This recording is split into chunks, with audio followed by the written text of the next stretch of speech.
Ce soir, nous allons aborder le sujet de la frugalité en gestion de projet et nous avons le plaisir d'accueillir Sandrine Mille pour aborder cette question.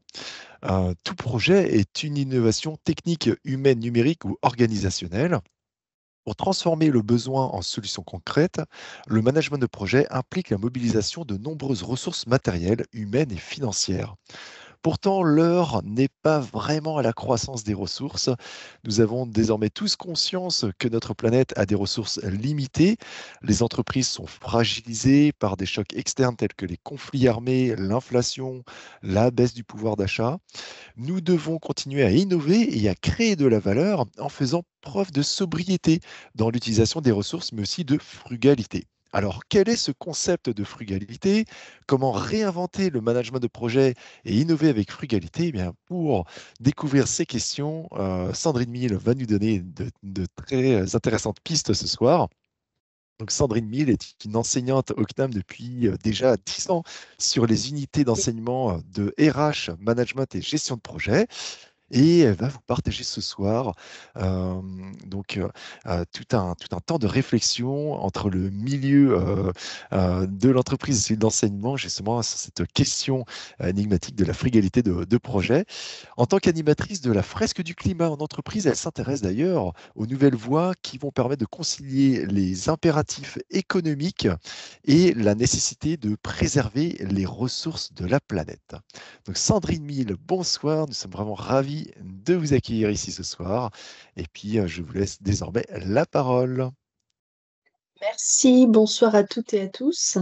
Donc, je vais me présenter pour commencer. Donc, je m'appelle effectivement Sandrine Mille. Donc, moi, je suis diplômée d'une école de commerce à l'INSEC Bordeaux, donc, où j'ai plutôt acquis des compétences transversales et généralistes. De l'Université de Kassel en Allemagne, où j'ai obtenu un DEA d'économie. Et du CNAM Bretagne, où j'ai validé principalement par VAE le titre de responsable de projet de formation en 2013. Je suis aussi cadre supérieur, donc fonctionnaire du groupe La Poste depuis 1998. J'y ai conduit et participé à de nombreux projets. J'ai animé un réseau d'emploi jeunes Europhilatélie, j'ai conduit des chantiers de rénovation de bureaux de poste, j'ai participé au premier passage à l'euro et je participe au déploiement de projets de formation au sein de l'Université de La Poste et au déploiement de projets comptables. Donc effectivement, depuis 10 ans déjà, je suis enseignante au CNAM en cumul d'activités fonctionnelles et j'interviens sur les UE, donc GDN 100, management de projet, EME 104, gestion des RH et des équipes, DSY 005, qui est l'organisation du travail et des activités, et DSY 020, qui est la méthode, les méthodes et les outils de l'organisation. Et j'enseigne également l'analyse financière à l'Académie militaire de Saint-Cyr-Couatquidan depuis 5 ans. Donc, loin d'être une experte, j'ai une bonne pratique effectivement en gestion de projet et je suis, comme l'a dit Jean-François, aussi animatrice de la fresque du climat et sensible à ces problématiques des limites planétaires et de l'urgence écologique. Donc, je souhaite en fait, lors de cette heure, vous partager le fruit de mes lectures et de mes réflexions autour de la thématique la frugalité en gestion de projet. Je pars tout simplement du constat que l'actualité nous abreuve d'injonctions sur la sobriété énergétique, que les entreprises se sont emparées de ce thème et plus globalement du sujet de la responsabilité sociétale et environnementale. Elles investissent, elles innovent dans des projets de plus en plus verts, mais elles doivent aussi faire face à l'impact des chocs externes sur leur santé financière, les conflits armés, l'inflation, la baisse du pouvoir d'achat. Donc, beaucoup d'entreprises sont fragilisées et elles voient leur création de valeur ajoutée diminuer, leur compte de résultats se détériorer et leur capacité à investir se restreindre. Alors, on peut se poser la question, comment continuer à innover, créer de la valeur, tout en adaptant une démarche de frugalité ou de sobriété. Alors, personnellement, je préfère le terme frugalité au terme sobriété parce que la frugalité, c'est un peu moins connoté négativement. Donc, ce que nous allons voir, c'est que la frugalité en gestion de projet, elle tend progressivement à remplacer l'agilité et elle est amenée à perdurer. On va se poser les questions suivantes. Qu'est-ce que c'est que la frugalité? et surtout comment la gestion de projet continue-t-elle à se transformer pour passer progressivement d'une méthode très itérative, très normée, à des approches agiles et aujourd'hui à des approches dites frugales. Et je vais illustrer cette frugalité en gestion de projet par un partage sur des projets d'architecture frugale et aussi le projet de conception de la voiture Kwid en Inde. Donc, ce que je vous propose, c'est de partager le diaporama. Ça C'est devrait tout bon pour nous. fonctionner. C'est bon Merci pour beaucoup. vous? Parfait. C'est parfait. Alors, on va commencer par revenir aux origines de la gestion de projet. Donc, la gestion de projet, elle est née à la Renaissance lors de la construction de la cathédrale Santa Maria del Fiore à Florence. Les bâtisseurs se sont heurtés à un problème technique. Il n'y avait pas de solution pour élever la coupole sur un tambour octogonal. Donc, en 1409, un ingénieur, Filippo Brunelleschi, a lancé les bases de l'architecture. Il a décidé de relever le défi, il y a consacré d'ailleurs une bonne partie de son existence, et il n'a pas fait appel aux techniques connues comme les cintres en bois, et il a conçu un système d'échafaudage intérieur suspendu dans le vide. Donc, en séparant clairement la phase de conception et la phase de réalisation, il a créé la gestion de projet. Ensuite, la gestion de projet va se développer, va accompagner les 3 premières révolutions industrielles. Et le second projet clé pour la gestion de projet, c'est la construction de la transcontinentale en 1863. Nous sommes à l'époque de la ruée vers l'or aux États-Unis. Il faut 6 mois pour traverser le continent. On est au début de la première révolution industrielle. 4 entrepreneurs décident de désenclaver la Californie en construisant une ligne de chemin de fer transcontinentale. Cette ligne, elle va permettre le développement industriel et commercial des États-Unis. Et ce projet va donner naissance à la notion de management de projet, c'est-à-dire qu'en plus des outils de gestion de projet, le chef de projet va devenir le coordinateur des hommes, mais aussi des lots de travaux. La gestion de projet a continué à se développer avec les révolutions industrielles et à accompagner toutes les innovations qui en découlent. Gilles Garel, dans une étude Cairn qui s'intitule Qu'est-ce que le management de projet, nous propose l'évolution suivante des modèles de management de projet. Pour lui, le premier modèle, c'est le modèle de l'entrepreneur des 19e et 20e siècles. Dans ce modèle, le projet s'identifie à la naissance et au développement de l'entreprise, mais autour de la figure du fondateur. Donc, tout repose sur le charisme et les réseaux interpersonnels du fondateur. Donc, ce modèle, il est difficile à reproduire puisqu'il s'appuie sur la personnalité du fondateur.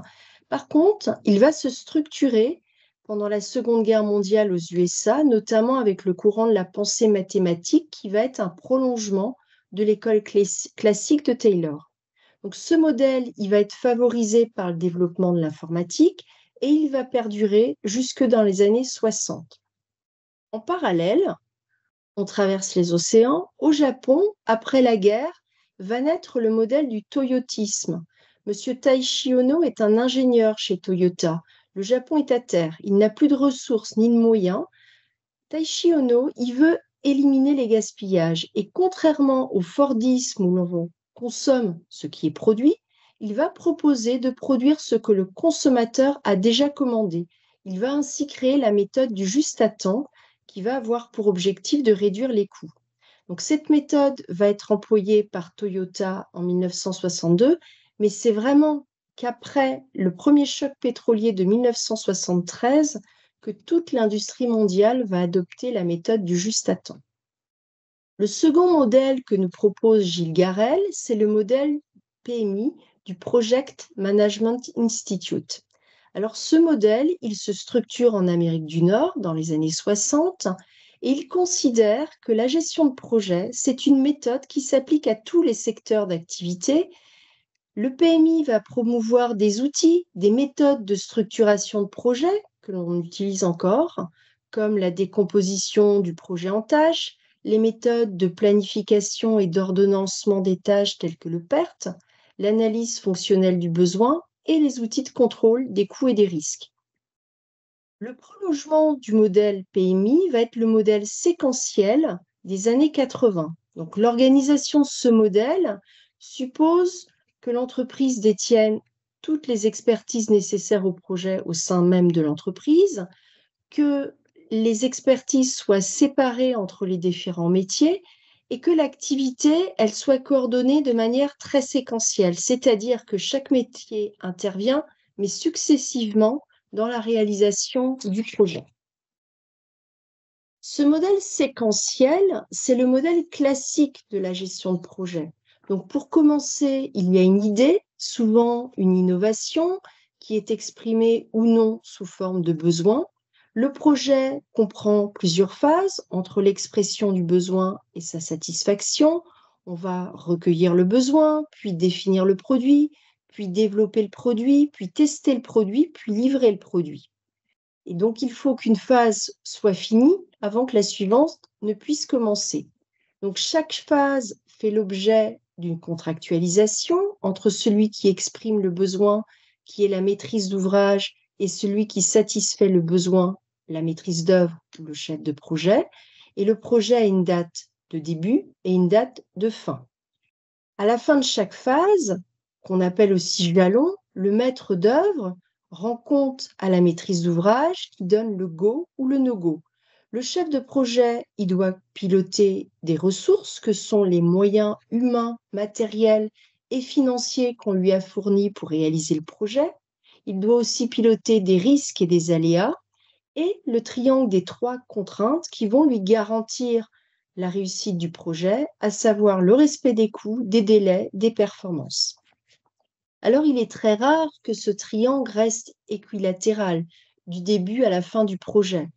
On a souvent un dérapage des délais et ou des coûts. Alors pourquoi? Parce que les risques souvent ne sont détectés que très tardivement et parce que le client, il valide, mais uniquement sur des documents papier.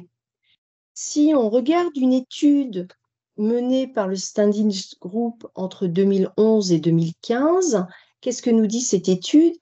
Elle nous dit que le taux de réussite des projets, elle plafonne depuis des années à 29%, toutes méthodologies de projet confondues.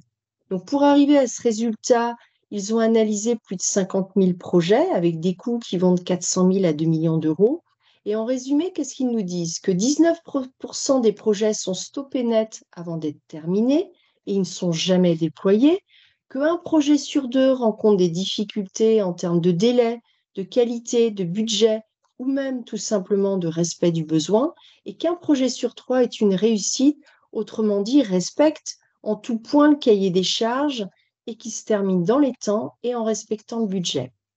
Alors, on a de nombreux exemples dans l'histoire et dans l'histoire récente. On a par exemple la construction de l'aéroport international de Berlin, Brandenburg. Donc, ce projet, il devait être achevé en 2011, mais il y a eu des problèmes de sécurité, des défauts de conception, de gestion inadéquate, et son ouverture a été reportée à plusieurs reprises pour finalement une ouverture simplement en 2020. On a aussi, plus près de chez nous, la centrale nucléaire de Flamanville. Donc, la construction de ce réacteur nucléaire EPR a été marquée par des retards importants. La livraison était prévue en 2012. Le projet on a eu des problèmes sur les soudures, la qualité des matériaux, la gestion de la sécurité. Et finalement, c'est que le 7 mai 2024 à 17 h, que l'autorité de sûreté nucléaire nous a annoncé l'autorisation de mettre en service le réacteur nucléaire EPR de Flamanville. Donc, face à cette exigence de vitesse, de développement et de renouvellement régulier des projets, ce modèle a été critiqué et des modèles plus agiles ont été mis en place. Alors, selon Gilles Garel, dans l'industrie, au début des années 90, le modèle de l'ingénierie concourante s'est peu à peu substitué à ce modèle séquentiel que je viens de vous présenter. Donc, ce modèle, il repose sur deux principes principaux. D'abord, l'engagement simultané de tous les acteurs d'un projet dès le début. Donc, on n'engage pas les acteurs par équipe d'experts, mais on engage tous les experts en même temps, ce qui permet aux acteurs de mieux comprendre les objectifs et les activités à réaliser, et aussi de détecter les problèmes. Deuxièmement, le séquencement des étapes. Donc, contrairement au modèle séquentiel, dans l'approche concurrente, les équipes travaillent en parallèle pour faire avancer le projet. Donc, la métaphore qui est souvent utilisée pour décrire cette méthode, c'est celle de l'équipe de rugby qui est organisée en ligne pour faire progresser le ballon, alors que l'organisation des activités selon le modèle séquentiel, c'est plutôt une course de relais où le jalon est transmis successivement entre coéquipiers. Donc, cette méthode de lycée, elle permet une réduction des délais pour lancer le produit sur le marché, ce qu'on appelle le time to market, et ça permet de maximiser les gains en minimisant les coûts. Mais il y a deux conditions. Il faut d'abord que les échanges d'informations soient bien gérés entre les équipes, puisqu'elles travaillent toutes en même temps et de manière concomitante dans le planning. Donc, il faut trouver un compromis entre les gains fournis par cette approche concurrente et les coûts que sont engendrés par l'organisation des échanges d'informations. Et l'autre limite, c'est qu'il y a une dépendance entre les phases. Donc, quand il y a des modifications importantes au cours de l'activité du projet, ça provoque en fait un risque financier, le coût du changement ou technique. Par exemple, un défaut de qualité si le changement n'est pas adopté. Donc, l'exemple connu de l'ingénierie concourante, c'est la Toyota Prius. Donc, le groupe Toyota voulait un délai de commercialisation très court et l'équipe de développement a intégré dans son processus, qui était vraiment très nouveau, de conception, les équipes de production. Donc, il n'y a pas eu une phase de conception et après, on lance la production, mais les équipes de production ont été intégrées dans le processus de conception pour réduire le délai. Donc, ça a été une véritable révolution managériale, analogue cette révolution à ce qu'avait vécu le monde industriel avec le juste à temps de Taishi Ono après le choc pétrolier. Donc, la méthode de l'ingénierie concourante est une méthode agile. D'ailleurs, Coase et Foda nous disent en 2020 que c'est bien une méthode qui saisit les opportunités, qui permet un changement d'activité en fonction des circonstances et de prendre des décisions de manière collective. Donc, on est bien sur la définition d'une méthode agile. Mais il existe d'autres méthodes agiles. L'analyse de la valeur, pour commencer. Donc, le contexte, c'est la fin de la Deuxième Guerre mondiale. Monsieur Miles travaille à la General Electric Company, c'est un ingénieur et il manque de matériaux nobles pour produire. Qu'est-ce qu'il va faire? Il va regarder autour de lui les objets qui l'entourent et il va se rendre compte que 10 à 30% de la matière de l'objet cherche à rendre le service ou à répondre aux besoins de l'utilisateur. Donc, il se dit, je vais fabriquer des produits en changeant 70 à 90%, puisque ça ne sert pas à rendre le service aux utilisateurs. Donc, il reconçoit un produit industriel existant en utilisant moins d'approvisionnement, tout en gardant les mêmes performances. Le ministère américain de la Défense va s'emparer de cette méthode et en France, le secteur qui a eu plus utilisé cette méthode, c'est l'industrie aéronautique. L'analyse de la valeur, si on veut illustrer, c'est l'histoire du stylo de la NASA. Vous êtes dans les années 60-70, la NASA et l'URSS sont en train de faire une course à l'espace et l'objectif du stylo de la NASA, c'est d'écrire en apesanteur, sauf que ça ne va pas de soi. La pression n'est pas la même sur Terre, il y a des écarts de température extrêmes. Donc, la NASA conçoit un stylo, dépense des milliards, un stylo qui va permettre d'écrire la tête en bas, sous l'eau, par des températures qui vont de moins 45 à 2200 degrés Celsius. Et le secret, c'est la composition de l'encre dans la recharge qui est pressurisée avec de l'azote. Donc la NASA dépense des milliards. Les Russes, eux, tout simplement, ils utilisent le stylo, le crayon à papier. Et ils ont satisfait le besoin.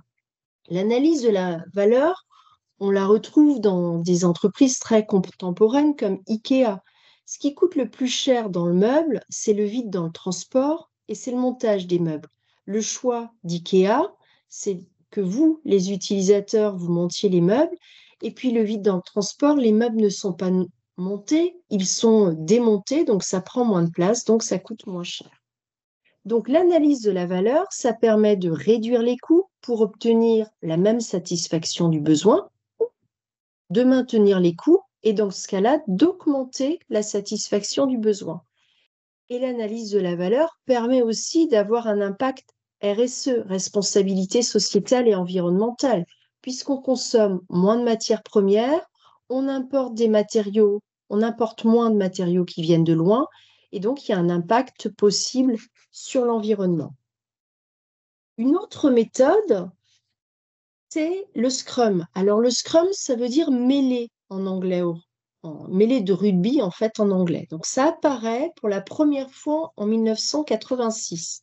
Donc cette nouvelle méthode, elle est comparée au rugby à 15, où l'équipe va essayer d'avancer unie en faisant circuler la balle.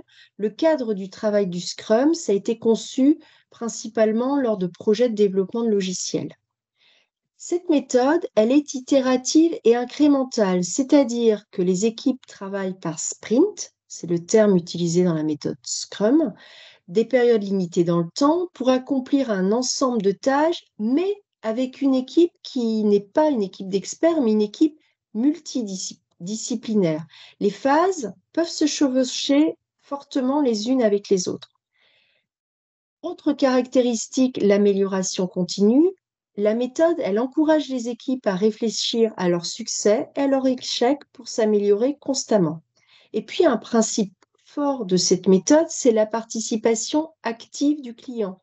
Donc, ça permet de choisir plus finement les fonctionnalités, puisqu'à tout moment, le client, il peut compléter ou modifier la liste des fonctionnalités qu'il a pourtant signées dans le cahier des charges.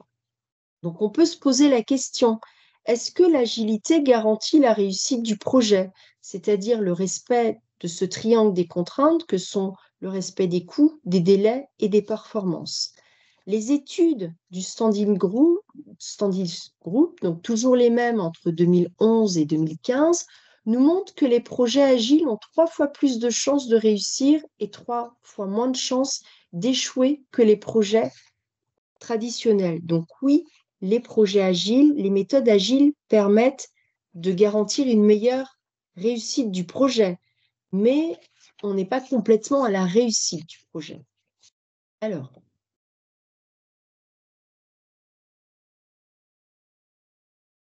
excusez-moi. Donc, nous avons défini la gestion de projet. Nous avons vu que les méthodes, elles ont évolué pour devenir agiles. Et aujourd'hui, c'est la notion de frugalité qui commence à supplanter l'agilité. Alors, d'où vient ce terme frugalité? Donc, la frugalité, elle vient d'un grand penseur de l'écologie qui est M. Thoreau, qui en 1845, il décide de partir vivre dans une cabane construite de ses mains au bord d'un étang. Il refuse en fait de passer son temps à espérer davantage au lieu de se contenter de moins.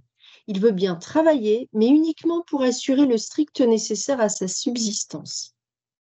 Donc on est au début de la révolution industrielle et en fait, il anticipe déjà les risques qu'elle va engendrer. Il défend ce qu'on appelle la frugalité heureuse. Donc selon lui, sa devise, c'est simplifier, simplifier. Au niveau organisationnel, la frugalité, elle prend racine très récemment dans le concept indien, Yugad, qui a été théorisé en 2010 par Navi Raju. Alors le Yugad, qu'est-ce que c'est? C'est quelque part le système des locales en Inde et c'est la capacité à improviser une solution simple mais efficace dans des conditions difficiles avec des moyens limités. Selon l'étude Cairn et si le Sud régénérait le Nord, place à la frugalité, qui a été écrite par Sofiane Primous, c'est donc le Sud par opposition au Nord. Le Nord, ce sont les pays occidentaux. Donc c'est donc le Sud qui a lancé l'innovation frugale par pure nécessité et par manque de ressources. La frugalité, ça permet de limiter les investissements, de simplifier les étapes du processus et de créer un résultat final qui est fonctionnel, qui répond aux besoins et qui est suffisant. Donc, être frugal, c'est être créatif et c'est surtout faire mieux avec moins. C'est au-delà, je dirais, de l'agilité. Et surtout, ce sont les contraintes et le manque de ressources qui permettent l'innovation frugale. Donc, la frugalité est favorisée par les crises. Les philosophes grecs et romains louaient déjà la frugalité.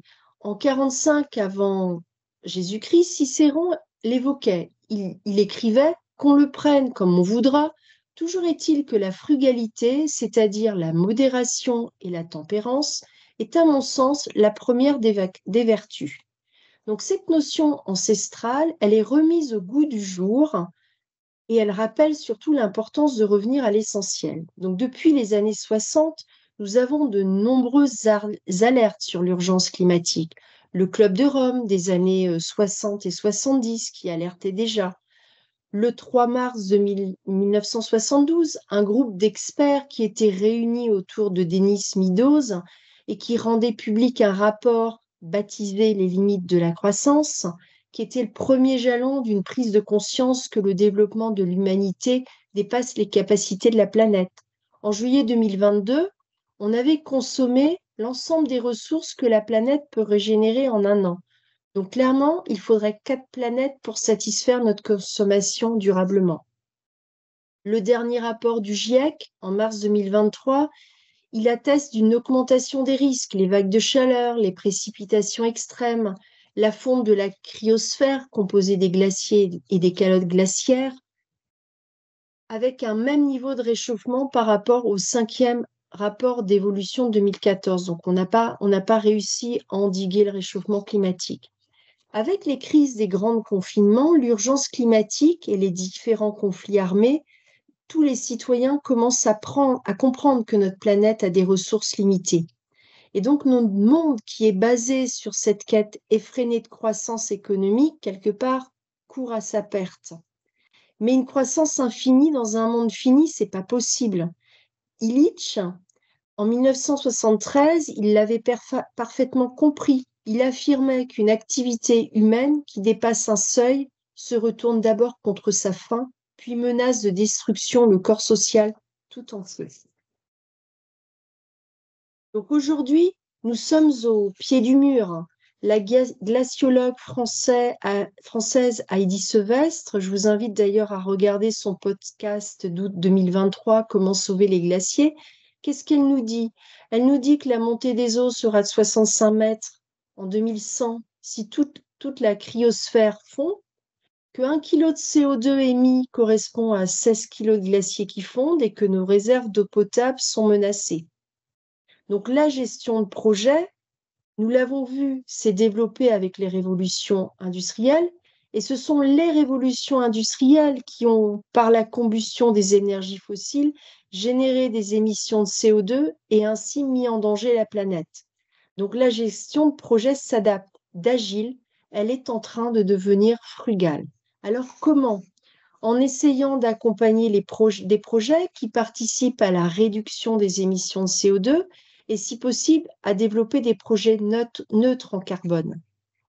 Souvenez-vous, lors des accords de Paris, nous nous sommes engagés à diminuer notre empreinte carbone et il fallait la diminuer, être neutre en émissions de carbone en 2050 pour essayer d'atteindre et de limiter la hausse de la température à plus de degrés Celsius d'ici 2100.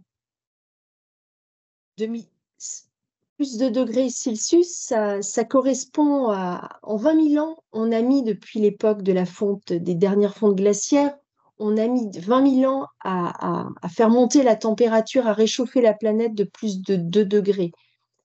Là, on va mettre, on va dire, quelques dizaines d'années à réchauffer la planète de plus de 2 degrés. On s'est aussi engagé à réduire chacun notre émission de CO2 et à se limiter à 2 tonnes de CO2 par an. Pour rappel, l'Européen en moyen émet 12 tonnes de CO2 par an et nous, Français, nous émettons actuellement 9,9 tonnes de CO2 par an, dont 2,65 tonnes pour nos déplacements et 1,9 tonnes pour le logement. Donc, ce sont les projets de mobilité et de logement sur lesquels nous devons agir, être frugal pour atteindre cet objectif. Donc, nous allons prendre des exemples dans les domaines du logement et des déplacements qui représentent presque la moitié des émissions de CO2. Alors, qu'est-ce que c'est que l'architecture frugale? Alors, Philippe Madec, dans son ouvrage de 2021, Mieux avec moins, architecture et frugalité pour la paix, il prône le concept de bâtisseur éco-responsable. Qu'est-ce qu'il nous dit? Il nous dit que le béton armé, le verre dans les châssis de fenêtres en alu ou en PVC, le bitume dans l'étanchéité, toutes ces matières proviennent de la pétrochimie. L'acier, le ciment, l'aluminium sont consommateurs de fioul pendant leur fabrication. Or, souvenons-nous, ce sont la combustion des énergies fossiles qui sont à l'origine de 85% des émissions de CO2, qui provoquent le dérèglement climatique et le réchauffement de la planète. Donc Philippe Madec, il nous invite à retrouver des matières naturelles géosourcées comme la terre, la pierre, et aussi des matières naturelles biosourcées comme le liège, le bambou, la paille, le chanvre, le lin. Il nous invite aussi à redonner vie aux matériaux de réemploi, comme le papier, le carton.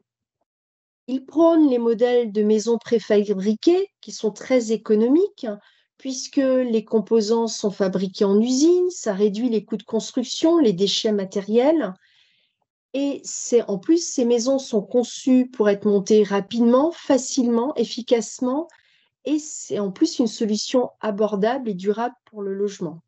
Il nous invite aussi à bâtir des habitats qui sont conçus avec un faible impact environnemental. Comme vous le voyez en haut à droite, ces maisons Earthship qui sont construites dans la terre, qui maximisent l'efficacité énergétique en utilisant principalement des matériaux recyclés ou naturels. Et en plus, ces maisons, elles sont souvent autonomes en termes d'énergie et d'eau. En bas à droite, vous voyez la photo, c'est à Göteborg en Suisse. Et c'est un sauna, en fait, qui a été conçu en 2015 par un collectif d'architectes allemands Raum Labor. Et ce sauna, il est ouvert à tous et il est construit uniquement à partir de matériaux recyclés. Alors, on a d'autres projets plus pharaoniques qui voient le jour, hein, comme par exemple le projet NEOM en Arabie Saoudite. Alors ce projet, qui est un projet à 500 milliards de dollars et qui est controversé, ce projet, il a pour objectif de construire ce qu'on appelle The Line, qui est une ville de 170 km de long qui traverse le désert en ligne droite. L'idée, c'est que chaque superbloc de The Lines va être autosuffisant avec des équipements tels que des magasins, des écoles à proximité, que tous les déplacements se feront en train à grande vitesse. Et donc, l'objectif, c'est de créer une ville sans voiture où tout est accessible à pied ou à vélo. Un autre projet, dans ce projet Néon, c'est Oxagon. Oxagon, c'est une ville flottante sur l'eau d'une longueur de 7 km et qui va recevoir un centre industriel qui a commencé à recevoir déjà des locataires industriels. Si on reprend le concept de Philippe Madec, qu'est-ce que c'est que la frugalité dans ce qu'on appelle la matière ou en ressources? La frugalité, c'est se passer de matériaux qui gaspillent les ressources. Donc, c'est par exemple généraliser les constructions en bois sur des équipements publics d'envergure. Les isolants biosourcés, nous dit-il, ils sont encore marginaux, mais ils représentent déjà 10% du marché et ils progressent de 10% chaque année. Donc ça, c'est la bonne nouvelle. Et la terre crue, c'est la matière de nos patrimoines. Et il nous dit, elle sort du purgatoire dans lequel le XXe siècle avait plongé. La frugalité en énergie, c'est développer des projets de construction d'énergie renouvelable, locale, participative. C'est construire des édifices qui sont sains, agréables à vivre, sans ventilation mécanique ni climatisation, voire même sans chauffage. Par exemple, grâce à la ventilation naturelle, au rafraîchissement passif, à la récupération des apports de chaleur gratuits, à l'inertie thermique, la conception bioclimatique, nous dit-il, permet de réduire au strict minimum les consommations d'énergie tout en assurant un confort accru. La frugalité en technicité, c'est la frugalité en énergie, en matières premières, sur l'entretien aussi, sur la maintenance, et ça inclut des approches dites low-tech. Donc, ce n'est pas une absence de technologie, mais c'est recourir en priorité à des techniques qui sont pertinentes, adaptées, non polluantes, sans gaspillage, comme par exemple des appareils faciles à réparer, à recycler, à réemployer. Et la frugalité en territoire, c'est par exemple revitaliser les friches, ménager plutôt qu'aménager.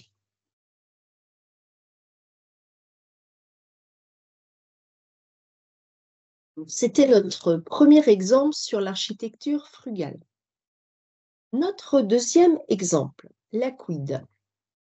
Alors, je vais vous citer ce que dit l'étude de Cairn, et si le Sud régénérait le Nord, place à la frugalité. Nous l'avons vu tout à l'heure, le Sud a lancé l'innovation frugale par manque de ressources en Inde, en Chine et dans quelques pays émergents d'Afrique. Pour s'affranchir de la rareté des ressources, les entrepreneurs et les managers y font appel à l'innovation frugale afin de développer de nouvelles solutions à la fois abordables et durables. Donc c'est bien le Sud qui a inventé l'innovation frugale. Et ça aussi, c'est une rupture. Donc désormais, ce concept fait son chemin dans les économies et les organisations du pays du Nord, et on commence à passer de la formule prendre, créer, jeter à un modèle qui régénère les ressources et les personnes. Autrement dit, on ne vise plus à faire le moins de mal possible, mais à faire davantage de bien. Dans le guide de l'innovation frugale, Naviraju et Jaideep Prabhu nous disent que le UCAD, ce fameux système D local en Inde, devient même une innovation inversée lorsque les industriels occidentaux, donc du Nord, l'adoptent dans leur propre pays. Et l'histoire qui nous intéresse, c'est l'histoire de la quid. Donc la quid a été commercialisée fin 2015 sur le marché indien par le groupe Nissan-Renault, dans ce consortium, Mitsubishi ne faisait pas encore partie. Donc, c'est un véhicule de moins de 4 mètres, dont le prix de vente est de moins de 3 500 €. C'est une voiture indienne, car les Indiens n'achètent qu'Indiens, et c'est un SUV comme la tendance mondiale. Alors, pourquoi la Quid est un projet d'innovation dite fractale ou de rupture et un projet d'innovation frugale? Alors d'abord, dans le secteur automobile, depuis Taylor à Ford en passant par le Toyotisme, tout projet est standardisé. Il y a des normes sur les véhicules, mais aussi sur les usines que l'on transplante plutôt du nord vers le sud. La QI, c'est une ambition industrielle. Il y a un nouveau moteur, il y a une nouvelle boîte de vitesse, et tout ça conçu en Inde. Deuxième point, alors que dans le secteur automobile, on entre plutôt sur un marché en innovant par le haut, la stratégie de la Quid, c'est une stratégie de conquête par le bas. C'est pénétrer le marché en Inde par la classe moyenne et concurrencer les locaux, sans renoncer à fournir un produit de qualité en termes de technologie. La Quid, on peut aussi la comparer à la Logan. Alors que lorsque l'on a lancé la Logan en Roumanie, la cible était de 60 000 unités par an. Là, la Quid a visé d'emblée plusieurs centaines de milliers d'unités sur les marchés variés et surtout l'Inde. Et puis surtout une rupture de prix et de coût.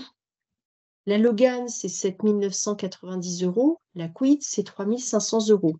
Midler nous dit, il écrit « Il faut souligner l'exploit qu'a accompli le projet Quid en divisant l'investissement par 3 au regard du processus classique et de moitié le prix de revient par rapport, par exemple, à la Dacia Sandero.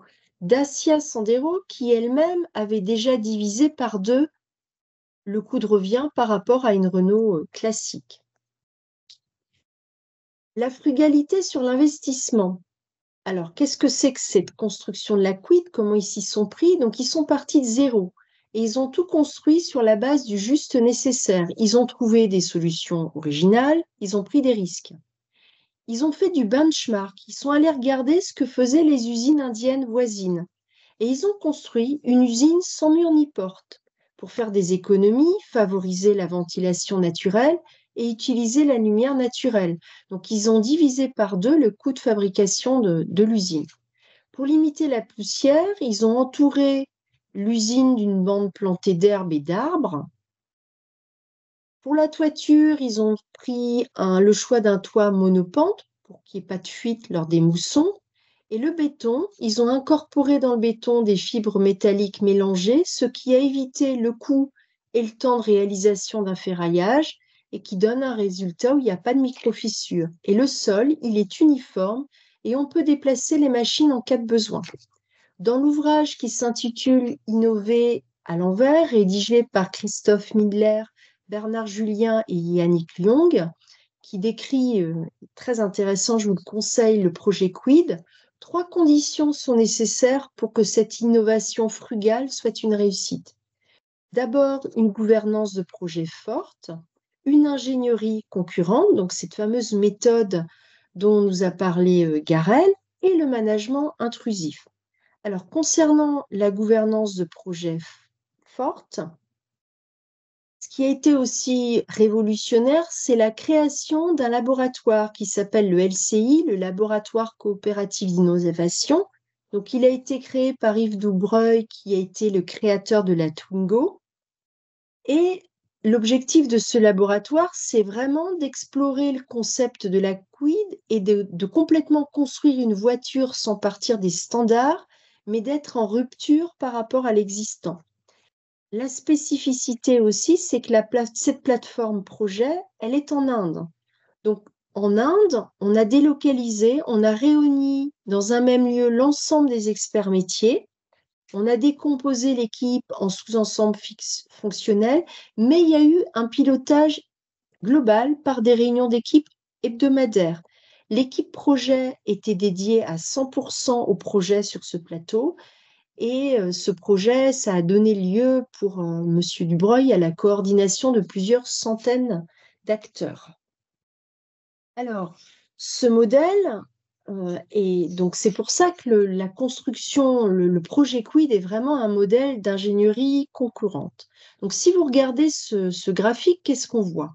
On voit qu'en début de projet, on a peu de connaissances sur le projet.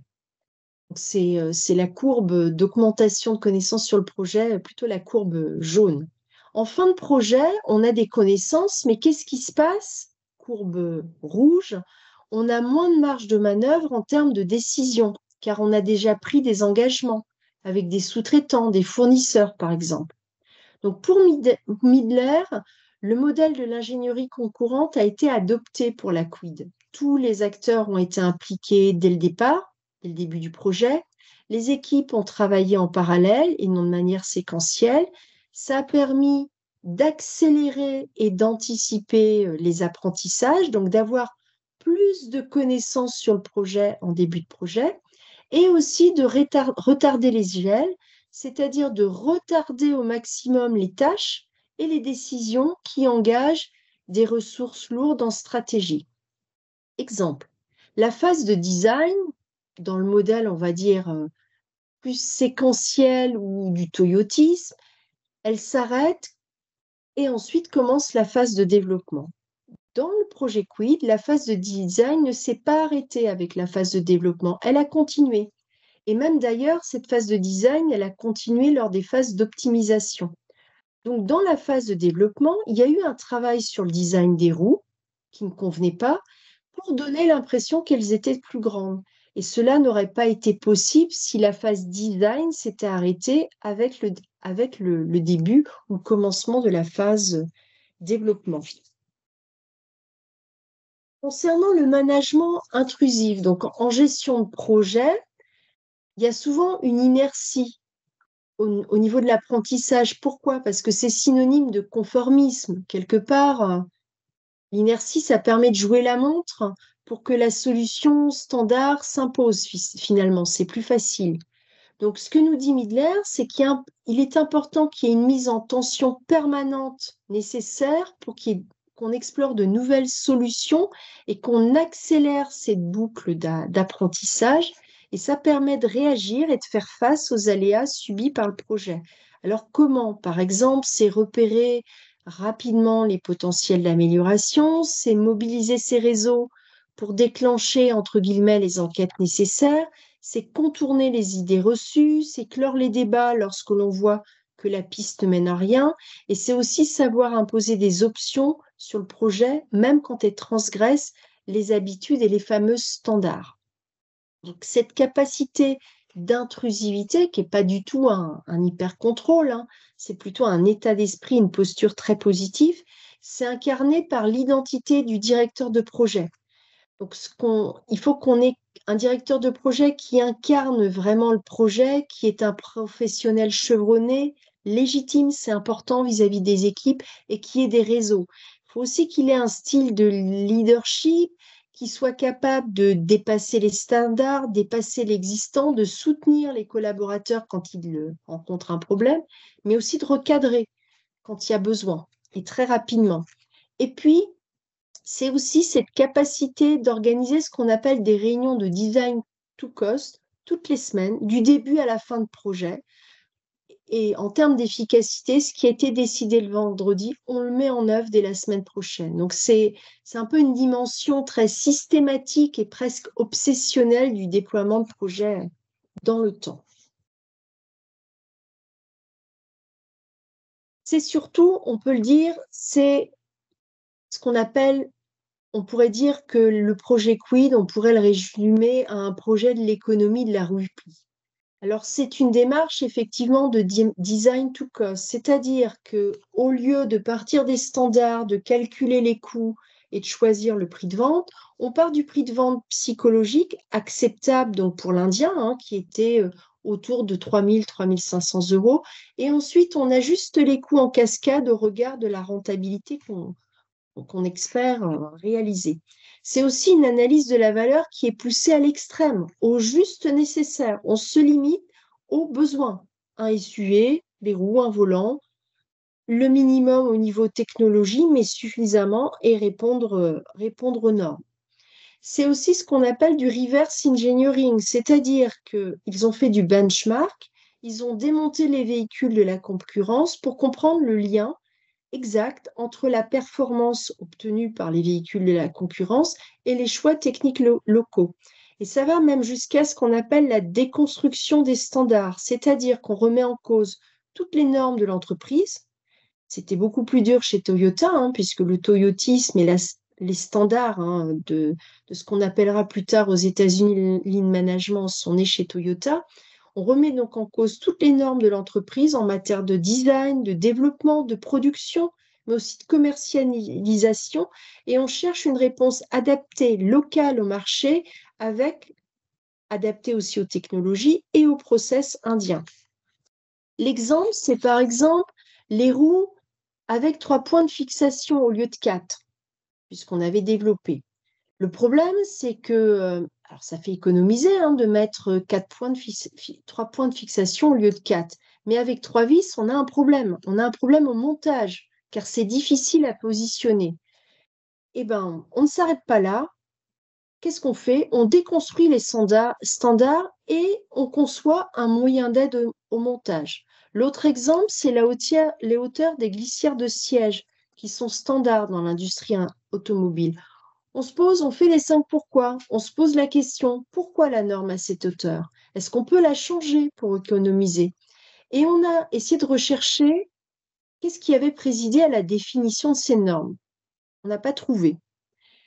On a juste vu qu'à l'origine, la contrainte qui était écrite dans le cahier des charges, c'est qu'on ne doit pas pouvoir glisser un briquet-bic dans ces glissières de sièges. Qu'est-ce qu'on a fait? On a changé la hauteur et on ne s'est pas limité à la norme.